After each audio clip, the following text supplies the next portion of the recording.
over the past month or so, I've definitely been in what I would refer to as a slump.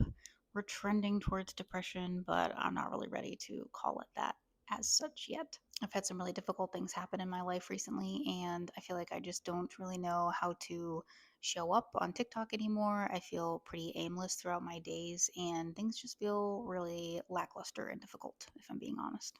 So, in typical Selena fashion, I saw a challenge today on YouTube and I've decided to jump into it starting tomorrow.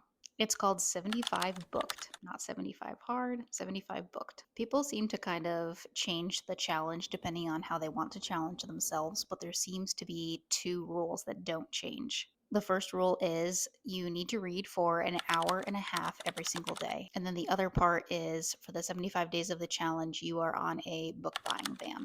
Like many of us, I grew up reading quite a bit. I'm actually also an ex librarian. Before I worked in the field that I work now, I worked in public and private libraries for just over 10 years. And reading has always been something that is really grounding to me. It helps remind me to kind of like get out of my head. And of course, it also helps me learn things about myself, about other people, other people's perspectives, etc.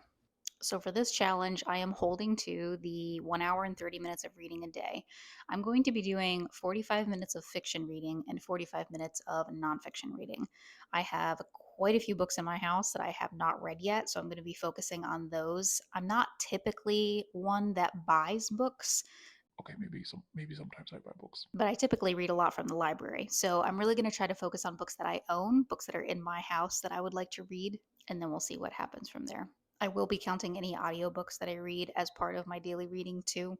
And I think one thing that I really want to do is challenge myself to talk about the books that I'm reading. I feel like very often I just suck in all this information and then don't like let it back out or divulge it in any way. So I am challenging myself to talk to you guys about the books that I'm reading. So that's pretty much it. If you want to follow along with 75 Booked, if you want to do it with me, please join in. I'd be so happy to have you along for the ride.